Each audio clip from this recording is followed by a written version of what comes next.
Assalamualaikum warahmatullahi wabarakatuh. Nama saya Aina Amira binti Ramli. Okey, hari ini saya akan menceritakan tentang sifat khianat. Okey, sifat khianat ni sering kita dengar dan sering berlaku dalam norma masyarakat Melayu kita. Okey, jadi pada hari ini saya akan bentangkan tentang apa maksud khianat. Okey, khianat dari segi khianat berasal daripada perkataan bahasa Arab iaitu khianah, okey, yang membawa maksud lawan kepada kata amanah.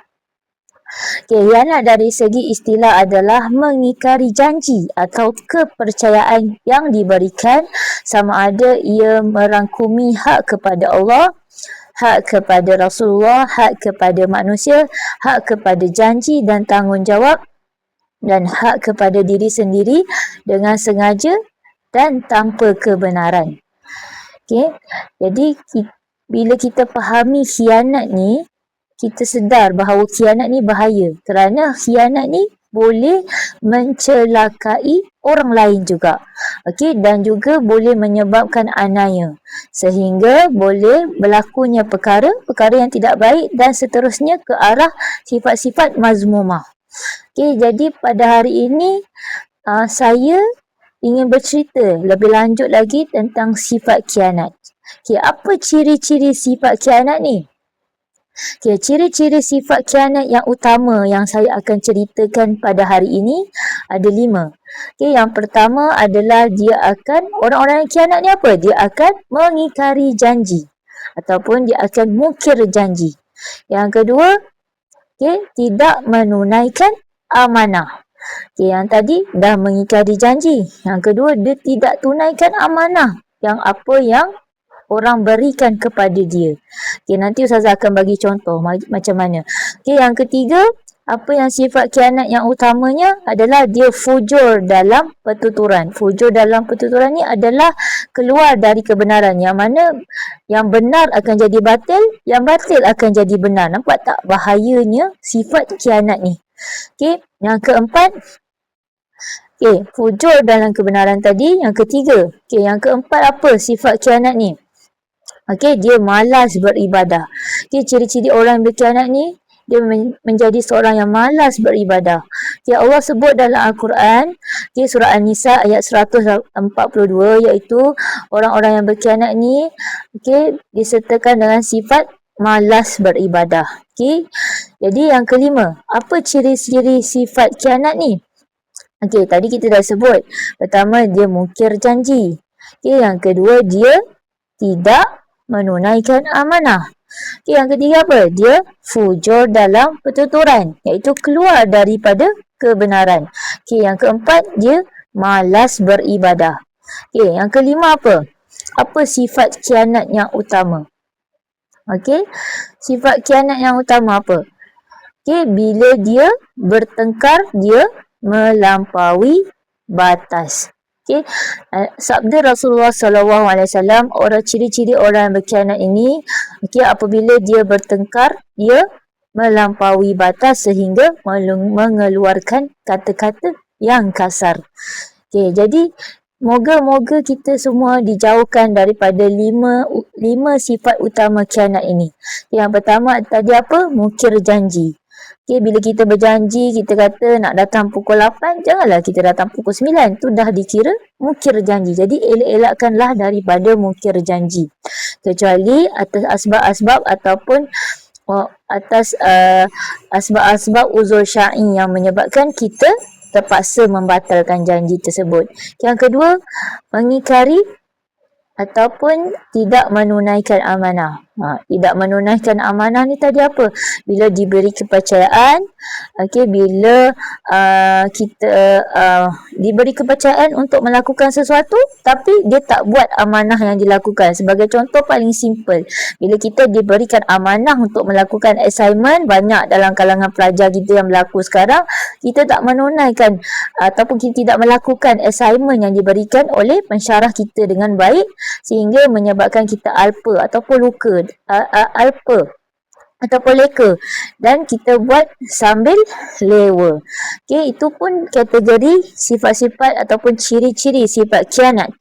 Okey, yang ketiga apa tadi? Fujur dalam percakapan, iaitu keluar daripada kebenaran.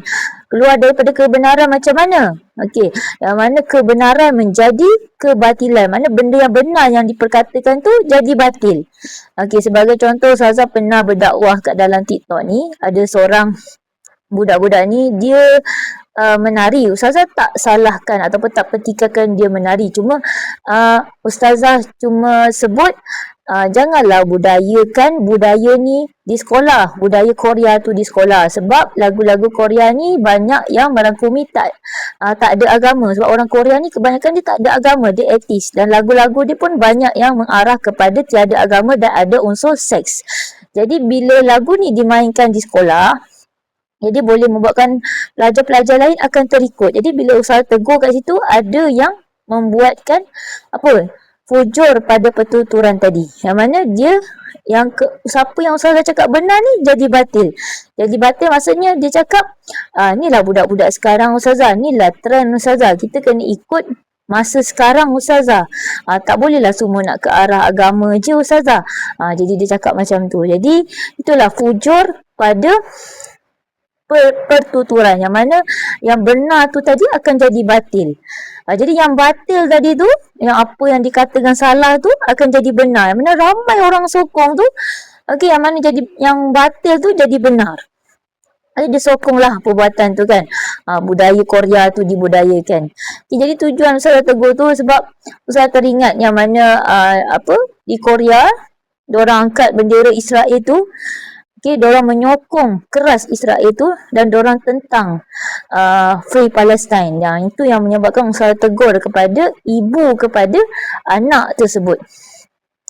Dengan hikmah usaha tegur di situ. Saya tak mengeluarkan kata kasar, usaha tegur dengan hikmah. Tapi jadi batil pula. Jadi itu contohlah tadi, fujur pada pertuturan, itu keluar daripada kebenaran. Yang keempat tadi apa saya cakap? Bila dia bertengkar, dia mengeluarkan kata-kata kasar.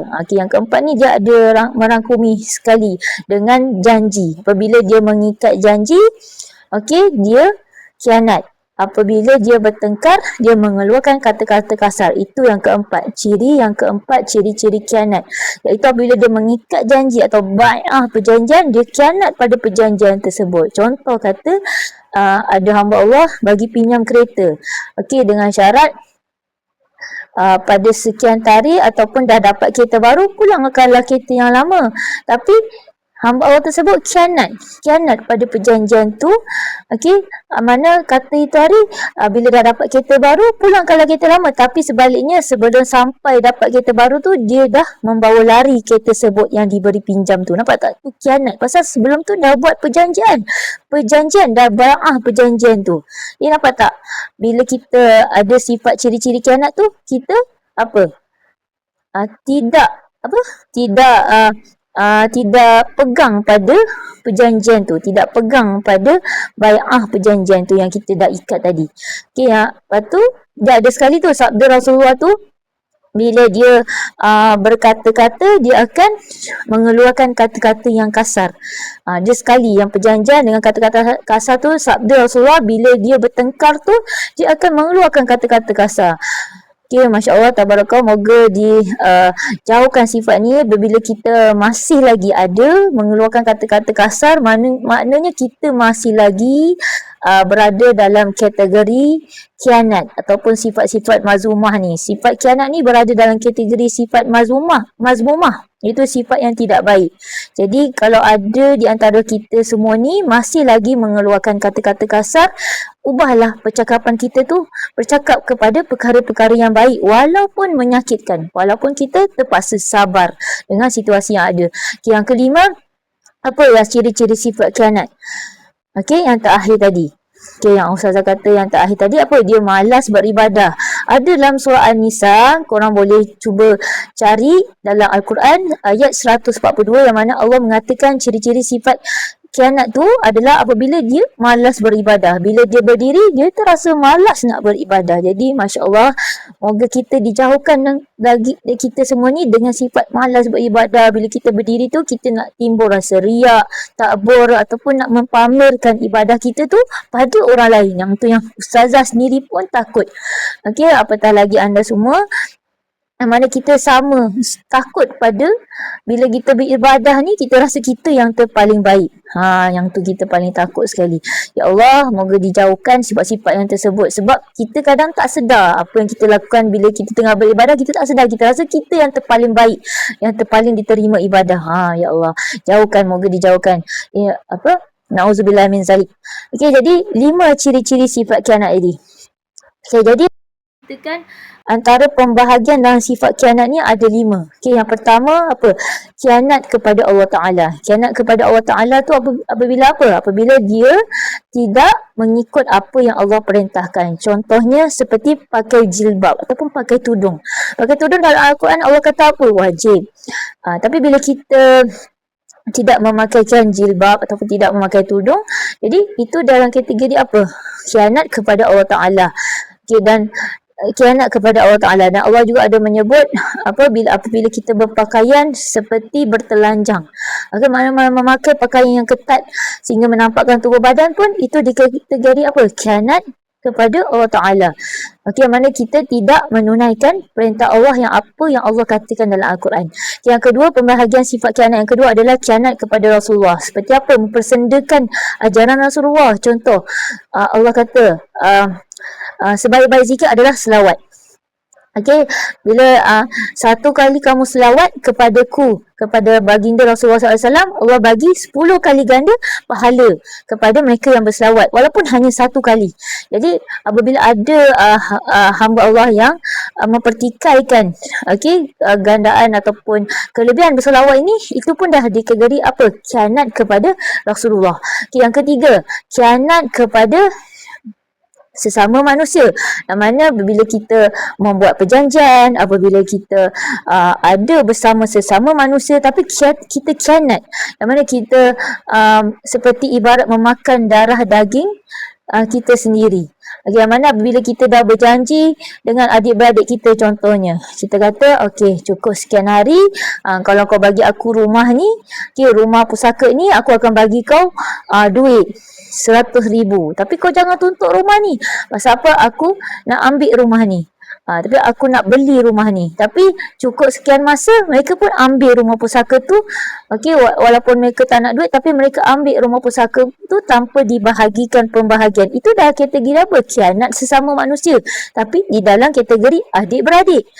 Itu yang bahayanya. Sebenarnya dalam adik-beradik pun boleh berlaku. Nanti saya cerita kisah Nabi yang mana kisah khianat ni berlaku di dalam adik-beradik ni. Okey, yang keempat, khianat kepada apa? Khianat kepada sama maksud tadi, diri sendiri. Mana khianat pada diri sendiri ni apa? Apabila seseorang itu melakukan dosa, sehingga boleh menyebabkan menyebabkan berlaku zalim terhadap diri sendiri dan boleh menyebabkan kita tak nak bertaubat, suka pada maksiat tu, dan boleh menganiaya diri sendiri dan boleh menjerumus ke arah lembah kehinaan ataupun lembah yang ke arah mazmumah. Jadi itu pun dikategorikan sebagai khianat pada diri sendiri. Okey, contoh apa yang kita boleh nampak zaman sekarang ni yang khianat pada diri sendiri yang orang suka buat. Contoh pergi kelab. Okey, pergi kelab orang ambil arak. Okey, orang bila dah ambil arak apa, dia akan menjurus kepada zina pula. Pasal bila kita dah mabuk, dah ke arah kita nampak perempuan pula, zina pula. Jadi orang bila dia tengok orang di kelab, dia suka kepada perbuatan tersebut tanpa dia rasa takut pada Allah, tanpa dia rasa ingin bertaubat. Itulah kategori khianat kepada diri sendiri. Yang kelima apa? Pembahagian khianat ni. Yang terakhir adalah khianat kepada janji dan tanggungjawab. Yang ni sering berlaku bila kita tengok politik sekarang. Yang mana mereka menjanjikan pelbagai janji kepada rakyat tetapi tidak ditunaikan. Apa yang mereka buat? Mereka ambil kerja projek tapi dengan rasuah. Jadi itu dah kategori apa? Khianat pada janji dan tanggungjawab. Yang paling takut bila benda-benda khianat ni berlaku dalam industri yang kita orang Islam sendiri percaya, iaitu apa? Macam zakat, macam tabung haji. Itu yang kita paling takut bila kita simpan duit ke tabung haji dengan niat nak menunaikan haji dan umrah, tapi dikhianati duit kita. Tapi dikhianati duit kita apabila kita ingin menyimpan di zakat, untuk zakat agihkan kepada orang-orang susah, tapi dikhianati. Itulah kategori yang mana saya takut sekali, yang mana khianat kepada janji dan tanggungjawab. Okay, dan sekali saya nak ceritakan yang mana dalam kisah Nabi, kisah para sahabat juga ada menyebutkan tentang khianat ni. Okay, yang mana ada 3 kisah yang saya nak ceritakan kat sini. Okay, kisah yang pertama adalah kisah kisah Nabi Yusuf dan adik-beradiknya. Okey, mana kat sini Nabi Yusuf SAW pergi ke hutan bersama adik-beradiknya untuk memburu. Tapi dikhianati apa? Dikhianati, dicampakkan ke dalam perigi. Okey, kemudian apabila adik-beradik Nabi Yusuf balik jumpa ayah Nabi Yusuf, mereka kata apa? Nabi Yusuf dah mati dimakan serigala. Okey, nampak kat situ. Sedangkan mereka, apa yang mereka buat khianat? Mereka ambil Nabi Yusuf ni, campak ke dalam pergi kerana kan ketampanan Nabi Yusuf dan kerana ayah baginda Nabi Yusuf bermimpi yang Nabi Yusuf ni akan jadi seorang yang hebat. Jadi adik-beradik cemburu dengan kelebihan yang ayah Nabi Yusuf sayang sangat pada Nabi Yusuf dan ketampanan Nabi Yusuf yang tak ada bandingannya. Okey, nampak tak? Hal khianat ni pun boleh berlaku dalam adik-beradik. Ya Allah, na'udzubillah min zalik. Moga dijauhkan dalam diri kita semua ni. Yang kedua, saya nak cerita kisah khianat ni berada dalam kisah isteri Nabi Lut.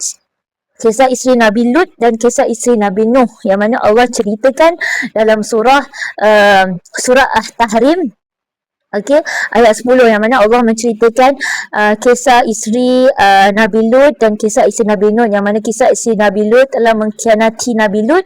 Okey, yang mana dia membawa golongan Nabi Lut ni yang suka kepada golongan sejenis, iaitu laki dengan laki, perempuan dengan perempuan. Okey, yang pada masa tersebut datanglah tetamu Nabi Yusuf dengan secara sembunyi, yang sebenarnya itu adalah utusan Allah, tapi atas sebab isteri Nabi Nabi Lut ni yang khianat dalam memberitahu rahsia tadi pada pengikut ataupun pada waktu tersebut adalah golongan Nabi Lut. Okey, golongan ataupun pada zaman Nabi Lut tu, orang-orang yang melakukan LGBT ni tahu bahawa tetamu Nabi Yusuf yang datang tersebut adalah yang sangat handsome, yang sangat tampan. Mereka suka lelaki, yang datang pun lelaki. Jadi bila isteri Nabi Yusuf membocorkan rahsia tersebut, mereka pun segera datang ke rumah Nabi Yusuf untuk bertemu atau untuk melihat ketampanan tetamu Nabi Yusuf. Maka turunlah dalam surah Al-Hud. Okey, sebelum tu turun dalam surah Al-Hud ayat 78, yang mana Nabi Yusuf Allah berfirman bahawa Allah berfirman bahawa inilah puteri Nabi Yusuf yang terhormat. Okey, puteri Nabi Yusuf. Maka Allah berkata lagi, hormatlah terhadap tetamu-tetamu yang Nabi Yusuf yang datang tetamu-tetamu Nabi Lut yang datang pada waktu tersebut. Jadi setelah itu, bila dah berlaku pengkhianatan isteri Nabi Lut tadi, turun pula surah Al-Hud ayat 82, yang mana Allah menceritakan isteri Nabi Yusuf tu yang khianat, mana Allah kata yang tetamu yang datang itu adalah utusan Allah, dan mana Allah berfirman, wahai Lut, kau tinggalkanlah isteri kau pada malam hari. Okey, dan tertimpalah azab pada isteri Nabi Lut. Mana Nabi Lut dalam kategori golongan-golongan yang ditimpa azab, golongan yang dimasukkan ke dalam neraka atas pengkhianatan terhadap Nabi Lut. Okey, jadi itu kisah yang kedua, yang mana kisah isteri Nabi Lut tergolong dalam golongan-golongan khianat dan diazab oleh Allah SWT. Yang mana nampak tak kisah Nabi Lut ni yang Nabi Allah yang soleh ni tapi isterinya khianat pada Nabi Lut. Yang ketiga kisah Nabi Nuh, yang mana kisah anak Nabi Nuh iaitu isteri Nabi Nuh dan anak Nabi Nuh Kanaan, yang mana khianat terhadap Nabi Nuh. Mereka mengatakan Nabi Nuh gila, mereka mengatakan Nabi Nuh ni tak betul, mereka mengatakan Nabi Nuh ni tak waras. Jadi mereka tak percaya pada apa yang Nabi Nuh dapat wahyu, yang mana akan berlaku banjir besar. Jadi masuklah wahai sahabat-sahabat mana, wahai orang-orang yang pada zaman Nabi Nuh tu, masuklah ke dalam kapal besar yang aku bina ni. Bagaimana selepas ini akan berlaku banjir besar. Jadi ada yang tidak percaya, yang kafir tidak percaya, yang tidak masuk ke dalam bahtera Nabi Nuh. Yang mana Allah turunkan dalam surah At-Tahrim, ayat 10, yang mana isteri Nabi Nuh dan anak Nabi Nuh Kanaan dikategorikan dalam golongan-golongan yang khianat, yang mana diazab oleh Allah Ta'ala. Mereka tidak masuk ke dalam kapal tapi Allah menurunkan azab. Mereka ditimpa banjir besar, mana termasuk dalam golongan yang dimasukkan ke dalam neraka. Nampak tak? Tadi kisah seorang, yang pertama kisah pengkhianatan antara adik-beradik yang berlaku sendiri terhadap Nabi Yusuf. Yang kedua kisah pengkhianatan, yang kedua dan ketiga tadi kisah pengkhianatan seorang isteri terhadap suami yang soleh dan taat kepada Allah Ta'ala tadi, tapi isterinya seorang yang khianat kepada suaminya. Nampak Allah timpakan azab. Dan kisah yang ketiga kisah seorang isteri dan anak sekali khianat terhadap ayah yang mentaati Allah tadi. Nampak dikategorikan dalam golongan yang diazab oleh Allah Ta'ala dan dimasukkan ke dalam neraka. Na'udzubillah min zalik. Ya Allah, ya Tuhanku, moga dijauhkan kita semua daripada golongan-golongan yang khianat ini, yang moga dijauhkan kita daripada sifat khianat ni. InsyaAllah, wallahu a'lam bisawab. Itu saja yang Ustazah nak ceritakan pada hari ini, nak bentangkan pada hari ini, nak berdakwah pada hari ini. InsyaAllah, moga-moga kita semua mendapat hidayah dan dijauhkan daripada sifat khianah. Assalamualaikum warahmatullahi wabarakatuh.